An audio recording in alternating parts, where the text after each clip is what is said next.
Good afternoon, everyone. Thank you for joining us for this session that will be focused on SAR, and we will be discussing its key drivers for market adoption. We have an outstanding panel with us today, with Alessandro Ferreri, CEO of Tre Altamira. We have Pekka Lorila, CSO and co-founder of ICEYE. Alexander Kaptein, Head of Future SAR Program Intelligence at Airbus Defence and Space. Jan Peter Petersen, Senior VP Strategy and Relations at KSAT, and Patrick Nihil, VP Strategy at MDA. We will first have a quick presentation on some key market trends in SAR that will take us directly to a Q&A session with our panelists. There will be also some time at the end to take questions from the audience, so do not hesitate to use the chat box for your questions.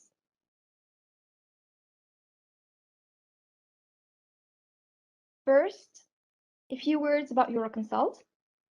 We are a strategy consulting firm specialized in space industry. In addition to consulting, we develop comprehensive market intelligence programs. We organize executive-level annual summits and training programs for the satellite industry. Euroconsult estimates that the commercial Earth observation market will reach more than $7 billion by 2030, thus doubling in the next decade. SAR revenues will take between 15 and 20% of this demand annually, which highlights the fact that pricing and domain specifications will still imply more optical data sales compared to SAR. But with the competitiveness that is induced by new SAR constellation projects, pricing is expected to decrease, and the SAR market is showing a higher growth trend.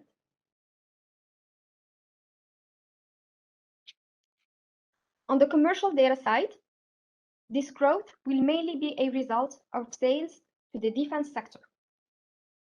Both defense and maritime applications are traditionally require SAR, which is why they will account for around 2/3 of the market. Most of the revenues are expected to come from the X-band, as it offers the highest of revisits. On the other hand, value-added service sales are more fragmented, and more service revenues will be supported by commercial and civilian applications that also require high revisits, but also high resolution. In every domain in which SAR technology is already in use, growth is to come from wider customer base of non-experts of value-added service providers that will be offered. Since high-frequency acquisition and SAR data are more complex to process, the commercial service market will increase through a higher outsourcing process to value-added service providers.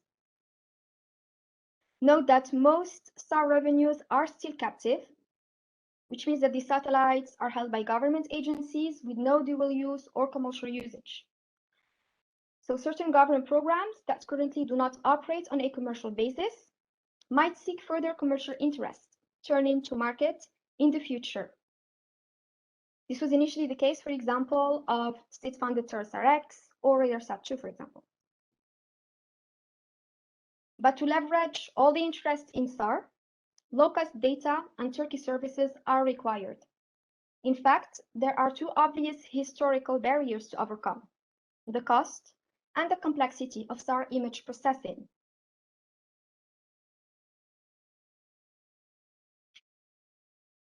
And this is what new commercial constellations are aiming to do. Euroconsult has identified at least 20 commercial companies that intend to operate SAR systems or distribute data SAR imagery. Even though most of these suppliers are in North America, there are regional leaders that are emerging in the high revisit market in S-band, in X-band, in Europe and Asia. But not all these companies will reach deployment phase. Many of them may face funding issues, and the number of commercial operators is expected to decrease to around 10 by the end of the decade. This will happen by keeping those with a diversified offering, new sensors, for example, and a new proven concept or business models that are considered as strategic in a regional market. Some companies may also end up with lower satellite count as mid-inclination orbit or technology improvement could reduce the number of satellites that are required. On the other hand, some operators may also perform a strategic pivot and specifically concentrate on efforts and on parameters that meet the defense requirements of their regions. These new projects, while they required new funding, and since 2016, SAR companies have attracted more and more investors. In the past few years, the diversified supply enabled C-Series fundraising and a cumulative of $400 million raised for this segment.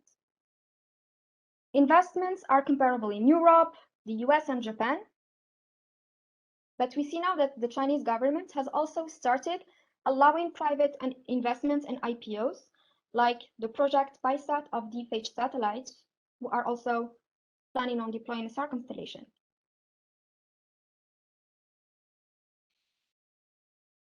Advances are being made in both heavier mass SAR and smaller units. Enabling high frequency has made very high resolution commercial SAR systems possible. But resolution is not everything. And other factors such as noise, polarization, geolocation accuracy can also influence the market positioning and technical parameters of SAR smallsat constellations.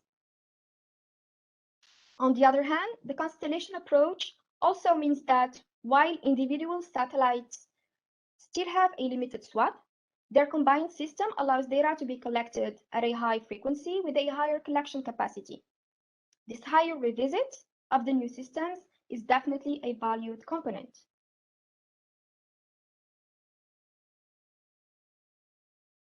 And even though SAR data still remains highly priced, especially for the highest resolutions, and it is still viewed as having issues with moving away from the defense-oriented markets, SAR prices have been steadily decreasing since 2013. This actually also holds true among S, C, and L-band SAR systems.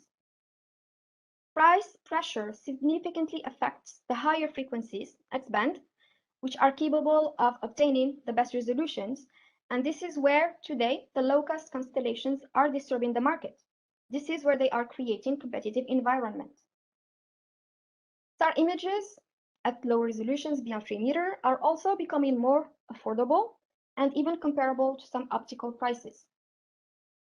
Note that in addition to low resolutions, beyond lower resolutions, the pricing also depends on polarization, on acquisition volumes, and so on.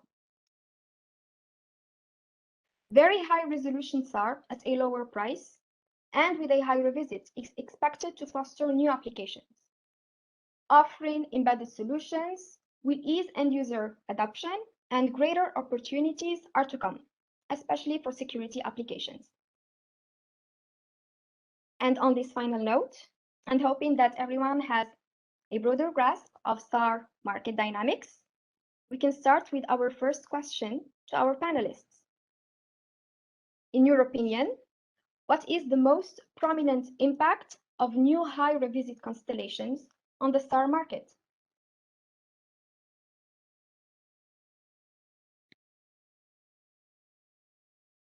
I could volunteer to comment on that. Of course. Of course, the obvious thing is that it's possible to meet the user requirements for more frequent revisit. So that's the obvious thing. But say as a case out, we are a company where we are a service provider in this context, and we don't own any satellites but we have agreements with all all satellites, in particular satellites flying today. And I think in addition to revisit and coverage, of course, one of the important requirements, but also the tasking time is becoming more and more important. So it's if you compare the existing systems, which are today's generation with respect to tasking is not only if the future constellations also need to take to focus on that and be able to shorten the time between when the user put in a request for an image until he gets that. So that's even more and very critical. And also the third element is the reliability. A user need to be confident that he gets the information when he wants it and not have to be delayed or don't get it at all. And of course the fourth element is pricing. So I think it's more complex than just looking at the availability of data from the new constellation. Also have to put that into a bigger context. Thank you. Thank you. It's a very complete question. Do we have any other comments? Alex here, could I make a comment? Of course. Jan-Petter, agree with you. I think for me still the hope is with all these new capabilities, a high revisit, ad hoc tasking, and you get the image when you need it. You don't need to wait long for the acquisition. I hope that this would really open up new markets and help the overall market in radar grow. I know it always takes a little bit until customers anticipate a new capability, but if this growth happens, it's to the advantage of all the radar market participants. For sure.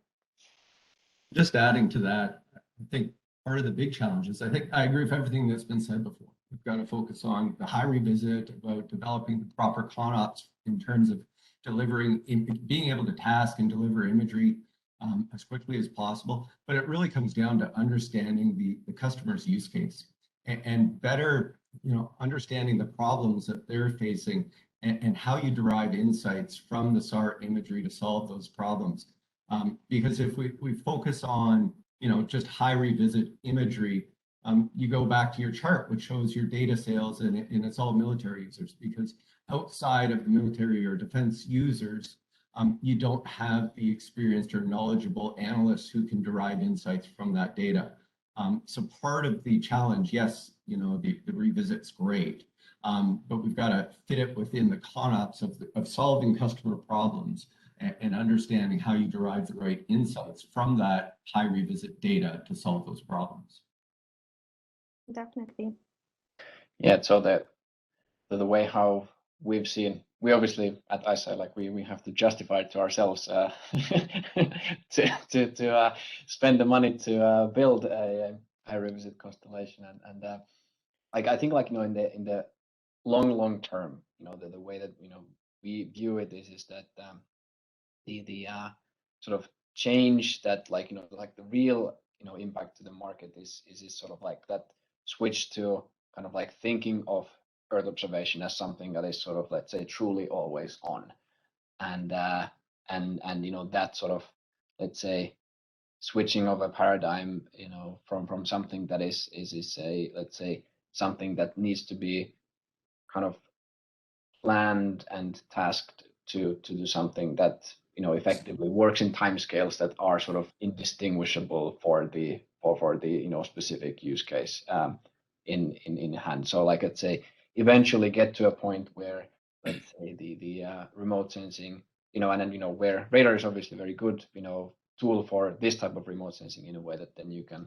enable it in all conditions and really push it through that boundary in all times of day. So but like to get to a point where like, let's say, you're trusting remote sensing accessibility just as much as you sort of forget that you're using satellite navigation on a daily basis. So like, and then that's kind of really where the penetration to that wider market of just about everyday use cases eventually should be there, but that's obviously a few more years to go. That's very promising. I think we cannot wait to be there for this future. I would simply add that in terms of applications of our data based on INSARs or interferometric synthetic aperture radar, we know from the clients that indeed the repeat cycle of the acquisition will play a major role also in the future. So for sure we know that there will be new applications. The question mark is what will be, say, the most promising application, so the killer application everyone is looking for. This is still something I think most of the people ignore, and indeed it's very hard to say. So as always, remote sensing, the more resolution you have, the more data you have, the better. But it's questionable to say yes because of A, B, C. I think also a lot of investments are based on, okay, serious business plans, of course, but also the gut feeling that has always been the case. The more data you have, the better. So let's go for it. I understand. And just bouncing back on your question on the application, so we all agree the idea is that new applications will be unlocked with this new ecosystem that is happening. But still, are there any ideas, or for any of you, where the novelty might happen, where it's most probable to see new applications being unlocked? Or maybe it's not really possible at this point to imagine it. Say, if I could comment, I think one of the slides you had, they show that the biggest users are the governmental or public use, like and defense, and also on the say for that goes both for land but also for the maritime, in the maritime domain. And as our experience is that say today the biggest use is in the maritime domain in general, and we see that there is a growth within that on a global scale, and our assumption is that we think the with the new possibilities, new opportunities, there will be the growth will be within the maritime sector, but also it opens up for new applications like on the emergencies, landslides, which also are important. But in general, I think as we see it, is the maritime domain will be the biggest potential in at least on the short-term horizon. Nice, perfect, yes. And I guess even with the mix of other payloads, maybe still on Earth observation satellites, like some operators are doing, it's more data, different data. Yeah, of course, that's another, we are focusing here on SAR, but there are, new data sources. We have had AIS and LRIT for many years, but now the new RF sensors are flying that provides additional capabilities as compared to combining SAR and AIS. So I think by providing this, service utilizing the multi-mission data, we see that that's the biggest potential for growth, and again, focus on the maritime domain on the global scale. Yeah, just adding there, we spend a lot of time looking at the maritime market. We've got a wide band, wide swath SAR. Our focus is on broad area surveillance. And I can tell you that the future of use cases is from multi-sensor, as in multi-SAR sensor, because you have different user requirements that one satellite alone or one mission alone can't solve, as well as different types of sensors and contextual information. It's all about fusing this together to then be able to deliver products to customers.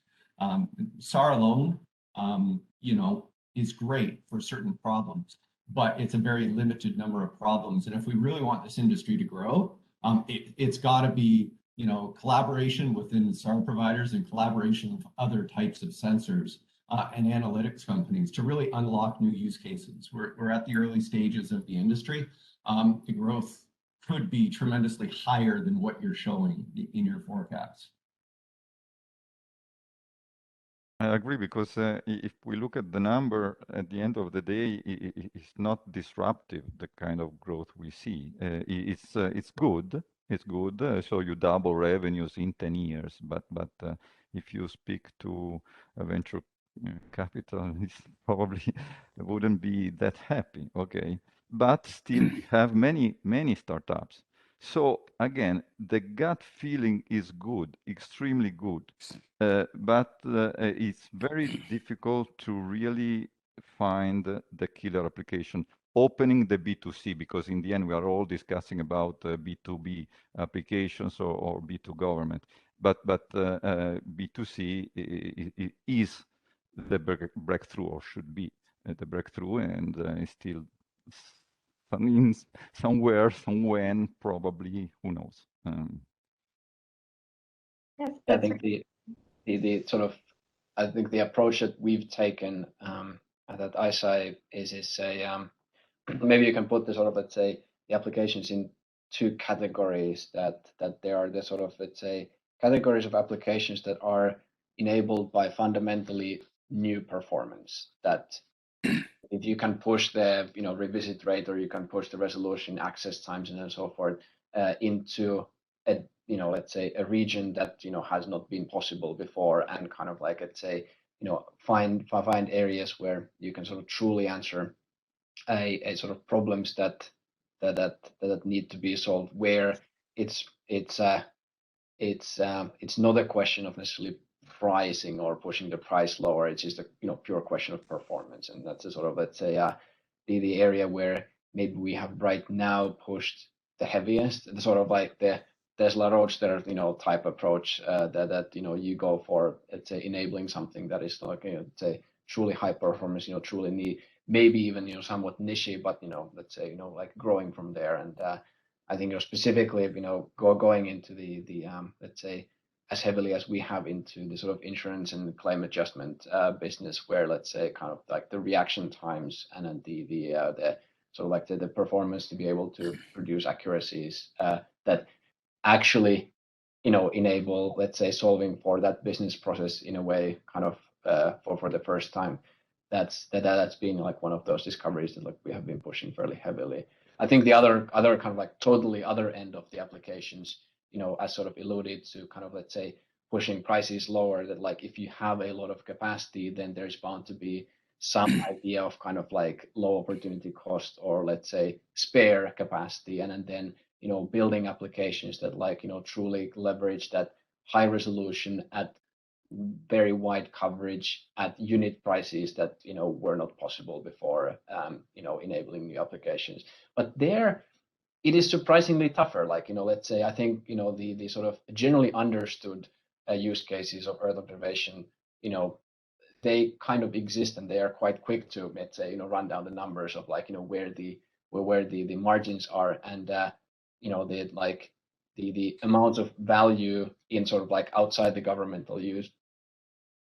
It's a bit so and so. So like I say, we have been, let's say, rather focusing on the sort of like very high end applications right now. Yes, that's definitely tricky for sure, and it will take some time. From that point of view, I would still have a question to everyone around the table. One of the most intriguing elements in the massive constellation for me would be to have data takes around the clock. Today, our radar offer might be seen as a bit boring, right? There's a morning data take, there's an evening data take. In between, everyone's having a cup of coffee. So with all these massive constellations on different orbits, would it not be very interesting to see how does the business intelligence or defense intelligence market react to being able to monitor patterns of life really around the clock at any given time? Would that not be an intriguing feature to unlock new markets? Do you see any signs of that around the table? I think they say the question you raise, Alex, is very fundamental, and they say I think we have those of us who have been working in this business quite long and try to solve that and put pressure on those launching the missions, and I think I think, I doubt whether it will be possible to have 24 hours on the clock SAR observation, but definitively it will be possible to change, so you can have a larger spread instead of 6 o'clock in the morning and 6 o'clock in the afternoon. And I think that will say we know that there are users that would like to have that opportunity, because those who they want to monitor, they know the ephemeral satellites and they can act according to that. So I think the possibility to spread further out along during the day is an important contribution, which again will be contribute to grow the market for this application, or this type of data. Yeah, it's been like coming back to the use case around, for instance, the insurance claim adjustment. Like looking at say flood events, it has been a critical factor of, let's say, the ISI constellation is growing, but already right now, like the ability to put, let's say, 5 separate let's say local times within a single day to a location, and exactly that. You have an event, that sort of like has a, frequency of evolution or like speed of evolution, that, you need to be able to do work with. And if previously, you've been able to work with, 2 acquisitions per day, sort of a Nyquist frequency of the event, then, the thing just happens, at a higher frequency, then you're not able to sample it. And the sort of somewhat randomly spaced, admittedly right now, but still, let's say, distributed, let's say, acquisitions over different times of day, like it certainly helps in solving for that question: when did the flood actually peak? And that has been, one example of exactly that. Yeah, it's certainly quite valuable for determining patterns of life, as well as for event-driven activities, as Pekka's kind of mentioning. Like if there's a bunch of claims related to a flood, or there's an oil spill, being able to bring in as many different assets to help provide situational awareness. The customer probably doesn't care where the data comes from, just as long as they can interpret it. And I think that there's definitely value to grow this market, coordinating assets, making it simple for the customer to order from whatever assets closest will certainly help the case. I think for INSAR, the first change will happen when there will be the possibility to have consistent, reliable daily acquisition. This will be already an important milestone. Okay. And not just for a couple of days. I mean, for the next 3 months, I want daily observations and INSAR data over my area of interest. And this will be the first step. Then if we can go below that with geosynchronous SAR or whatever you can think about, of course, will open new applications and so on and so forth. So for surveillance, it's clear you want every time, everywhere, always bomb. Yeah, it will definitely depend on the application for sure. And so say another important issue is of course the pricing, and we have just touched about it. And for we're talking about the new constellation, which are we know having the discussions with quite them they have some ideas of disruptive price models. And but when the reality comes to reality, they tend to move towards the pricing models that the traditional ones have had. Are offering and are operating. So I think it's difficult really to see how the new space or the SAR constellation can provide or establish price models that are very disruptive and differs from from what we have today. But I think there is a need to have some more flexibility and also on the conditions on how data is being made available. But having this disruptive model seems to be a very long way still in the future. Okay. Yes, I guess it's more about having a market where there are many suppliers. This will drive the competitiveness, but as you said, it may take some time for sure. And we have discussed the new constellations, which have a few advantages, as you all stated, which could have later on some kind of B2C applications, some kind of data taken around the clock. So is this model of new applications the new normal? At which point would any of the actors, independently on where they are on the value chain, would invest in such systems? I think pricing will be the key driver here. Of course, okay, the quality of the data, but I'm quite sure the quality of the data can be fixed, even if, say, at the beginning, get 100% of the expectations. But pricing, yes, as we were saying a while ago, it's something people probably have to think about and try to find new ways to price data. Because if we think about the new constellations, and I'm sure you heard about the kind of at least ballpark figures for the price of this data. And so you have an order of magnitude more data. So suppose you pass in a monitoring program from TerraSAR X 11-day repeat to tomorrow daily repeat. Okay, one order of magnitude more data, but nobody is proposing an order of magnitude discount, okay, in the prices. So that's just food for thought for all of you. I'm not sure that indeed we can go that way if we don't really find together new ways to price data. Well, if I may, in the end, basically all of us operating a mission need to invest for 5 years, and then we need to operate it for a certain period of time. So it's basically a fixed cost consumption model. And prices have been going down the recent years, as you showed, Badia, due to larger volumes. So the more I sell, the lower the price per piece. So that has been the general logic during the recent years. And if I'm looking into the lifetime mission cost of one of the traditional missions, like the big birds, TerraSAR Tandem we are operating, or the smaller missions that are in the market for co-investment, I'm not sure if the lifetime cost is massively different if you think over 10 years. The large birds might survive quite long. The smaller birds might need some replenishment in between. So the question is, would a large satellite constellation as such be lower price than a big bird over the lifetime of 10 years? If yes, you can achieve lower prices. If not, everyone needs to amortize the same amount during the lifetime. And that's the challenge. So the larger the market, the lower the price, but the baseline cost coverage challenge is the same for everyone, whether the traditional players or the startups with their massive constellations. So where do we get the money from? How do I earn it back, and how quickly?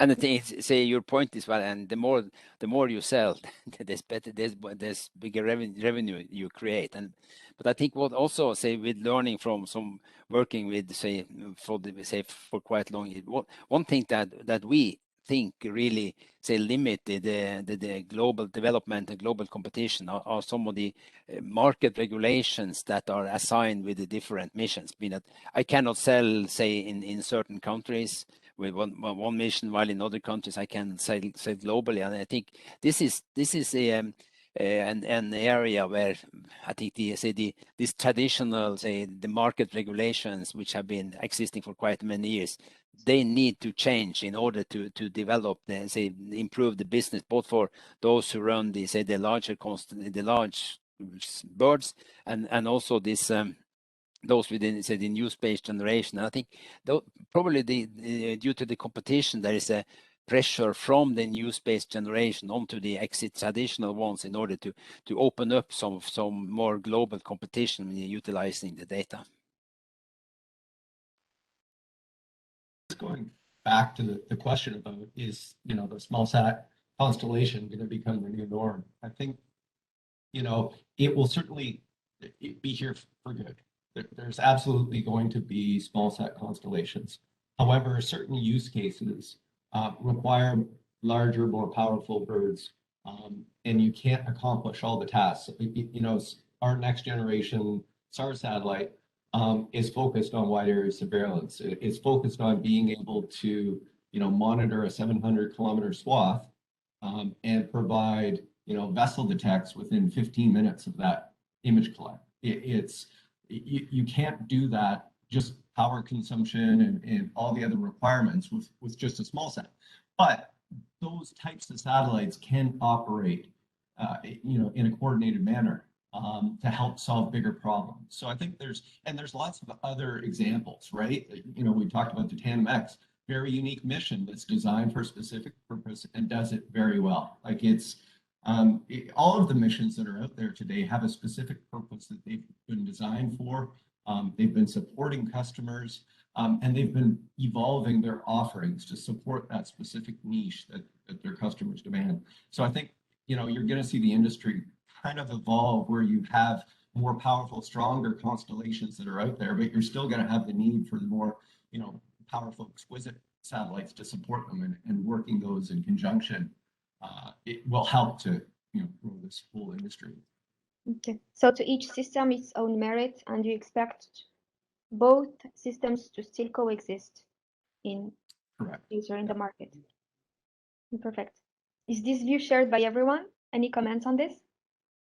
I think that we will still need the very expensive machines, the big birds we were discussing, for global monitoring. Okay, we will need space agencies to still invest in Earth observation sensors. But meanwhile, we will have also the small or medium-sized players operating their constellations, and without aiming at the global monitoring. Okay, suppose you go for 1,000 hotspots spread all over the globe, okay, and you monitor every day or 4 times a day using SAR data these hotspots. This is the kind of paradigm I see in the near future. So we will still have, say, NISAR and Sentinel-1 CED, but we will also have the small sensors providing very frequent high-resolution X-band data. Yeah, I guess I'd say the way to look at it could be that if you're thinking of the sort of just about any industry where sort of, let's say, infrastructure is created by public and private players. You take transportation, you have your buses, and then you have your Ubers, where, let's say, that there is a segment of the market that eventually tends to be larger on the private side, and let's say eventually tends to be, let's say, service level oriented, or let's say, where the service levels tend to be, good, and the efficiencies, end up, growing to be really good. But let's say still, let's say, I think, the equivalent of the Earth observation is that, like, there are a lot of these sort of, global scientific mapping missions that absolutely, like, it would be very hard to come up with let's say, a kind of like commercial rationale to invest for a 15-year mission for doing certain type of monitoring, where, let's say, you are investing in like a very specific type of continuous data sets on global scale, and that's where the model of let's say government and agency investment into these missions works extremely well, and that's probably the only way how it's going to work. Okay. Now maybe let's focus a little bit on Europe, and I would like to have your view on how you expect the European market to evolve in both supply and demand, especially as it is now one of the most prominent players in the world. We have a lot of actors in Europe today. The European demand is an interesting one. I think the European demand is formed out of a Copernicus program and Maritime Safety Agency. And how do you see it evolve, or maybe how do you wish it would evolve to take into account the new supply? Right. I mean, I think, let's say, it's, to some degree, maybe it's realism to think of, let's say, that the sort of European sort of, let's say, business to business, there are certain enterprise, clients that are Europe based, but of course, like majority of world's economy is in the majority of the world, then, spread into US, Asia, South America. Like I'd say that, like, in that sense, it's a Europe, plays probably exactly, the amount of a part that, European corporations, have a share of, let's say, those industries that like, end up being, let's say, using services like this.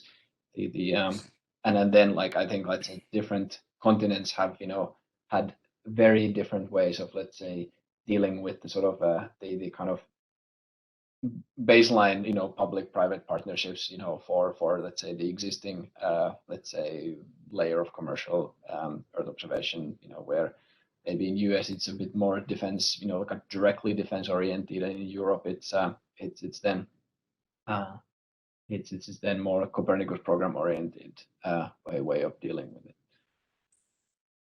So I think what we see is that today, of course, is Europe has been in the forefront, and is probably mainly because we have launched a lot of SAR satellites. But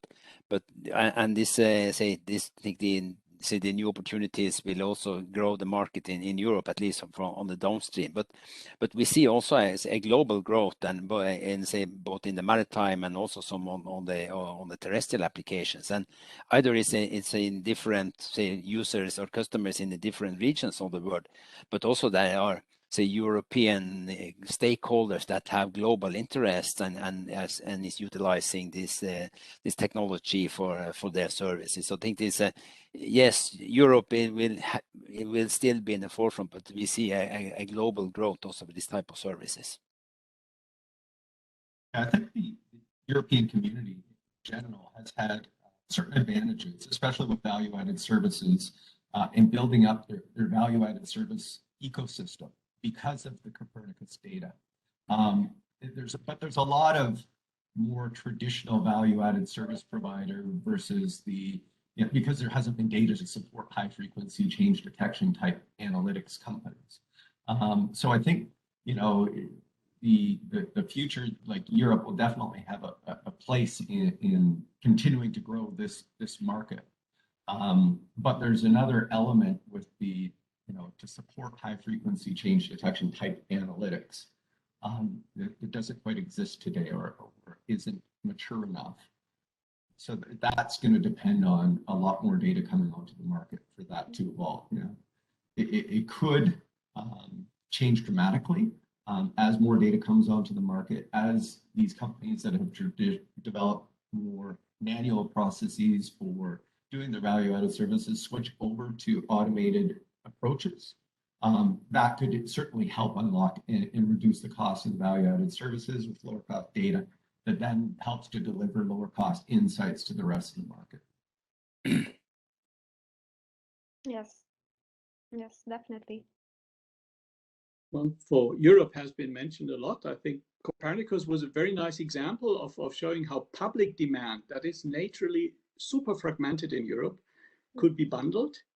From a commercial point of view, it's just a selfish wish, if you like. The Copernicus budget for contributing missions is a bit limited if you look into the global market size.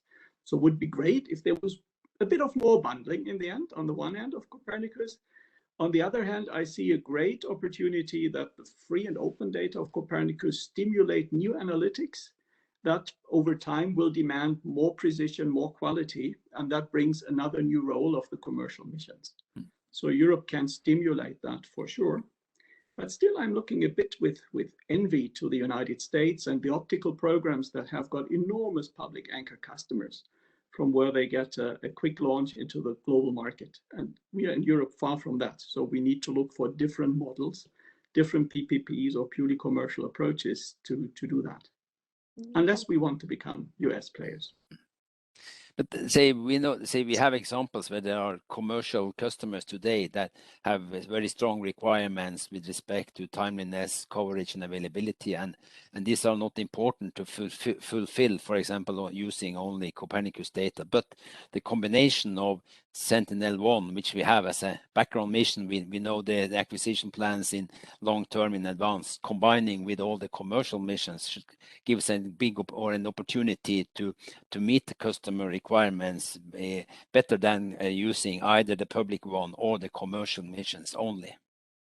And for SAR interferometry in particular, the Copernicus European Ground Motion Service, in our opinion, will play a major role in creating awareness about the technology, because otherwise, in particular when you speak about in SAR, I mean, it still be largely still an unknown technology, okay, a new technology. And with the data coming from EGMS, we really hope we can create this basic awareness about what INSAR can do in terms of monitoring surface deformation phenomena. And then we hope to rely on this, to capitalize on this investment, public investment, to then start ad hoc, more frequent local monitoring programs based on private and sensors. That's the paradigm I think hopefully will become reality in the near future in Europe. Great, yes, really great answers. Maybe before we move on to one last question from my side, I wonder if there are any questions from the audience. Do not hesitate to use the chat for it. I do not see any so far.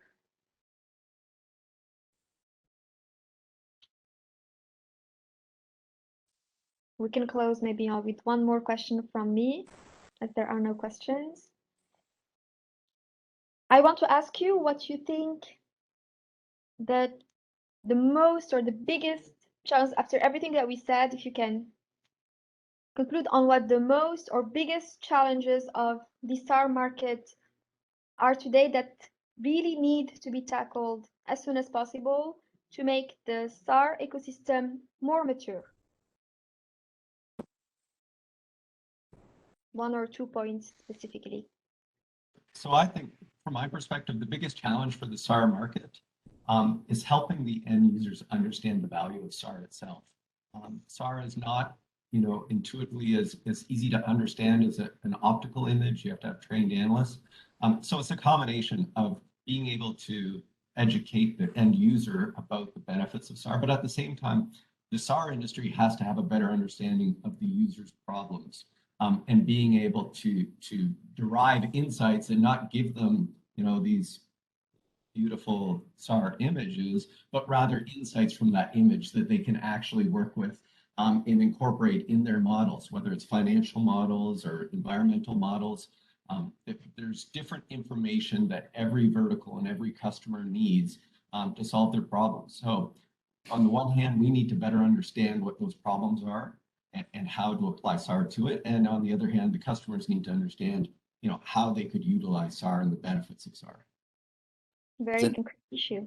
If I should say continue that, say with our experience with mainly serving the near real time, say customers, then of course coming back to what I started with is the possibility that the user or the user need to have the access to the information when they expect to have it, and also say it means that the possibility to to have, say, if changes or say some events occurs, they need to know that they will have access to the information very soon after they put in the request.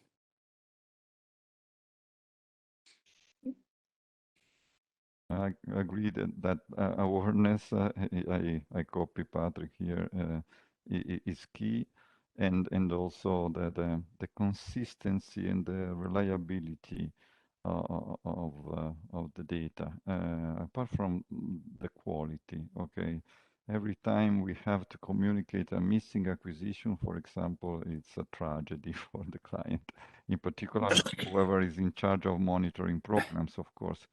So hopefully with the constellation of sensors, we will solve also this issue. Okay, so that in case you have a backup solution immediately available.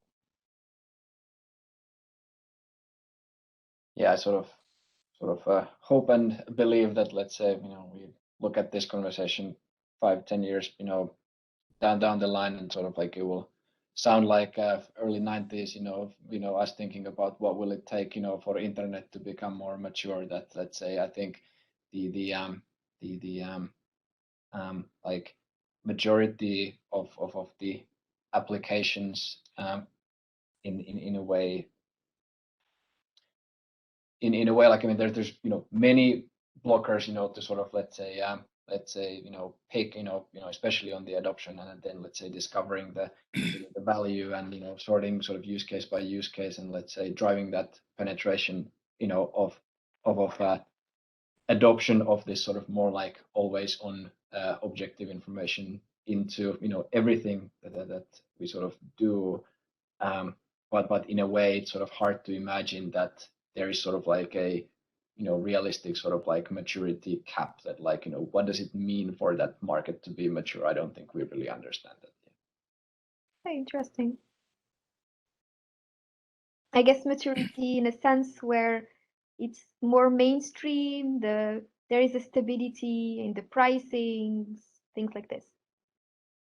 Yeah, and I think, let's say exactly to this, I think I would argue that like let's say the amount of transitions, let's say this type of let's say kind of like completely always on, let's say, ability to know what is going on, that let's say the amount of transitions to kind of get there, it's going to be sort of like equal amount of transitions that the last 20 years of or 30 years of, let's say, like internet just becoming mainstream can mean many things, and let's say there are many benefits to being mainstream, and let's say the let's say the market grows along with that like the more you're integrated into every business process in the world, the sort of more mainstream it is, and in that sense, like when we have looked at it, the first challenges to solve are very clear, unrelated, let's say, kind of finding the specific applications to go and solve. But let's say beyond that, kind of like really building that infrastructure, then it's quite easy to imagine that like there will be more opportunity, and quite hard to imagine where the boundary is. Yes, very understandable. Maybe any more comments on the challenges? Well, I can just agree to that dream. It's also my dream to see geoinformation services used by customers that are not aware where they come from. So today we're driving a car and we don't think about GPS. Of course. Maybe tomorrow we are flying planes along the landscape, not knowing that the surface model was created by radar. So that if we come to that point in time, then we are well established in the global geoinformation market. But we are not there. We're still a bit nerdish, techno-driven, hard to communicate with the end customer. That's our challenge since almost 20 years. And we try to overcome that, but we are not there yet, really. That's probably a next generation thing that we might need to wait for. Okay. On that nicely said note, I think we can conclude our panel. Thank you all for a very insightful discussion. We've learned a lot, and I hope to see you all in another occasion, in another conference, maybe. And I wish you a good end of the day. Thank you, everyone. Cheers. Bye-bye. Bye-bye. Bye. Bye.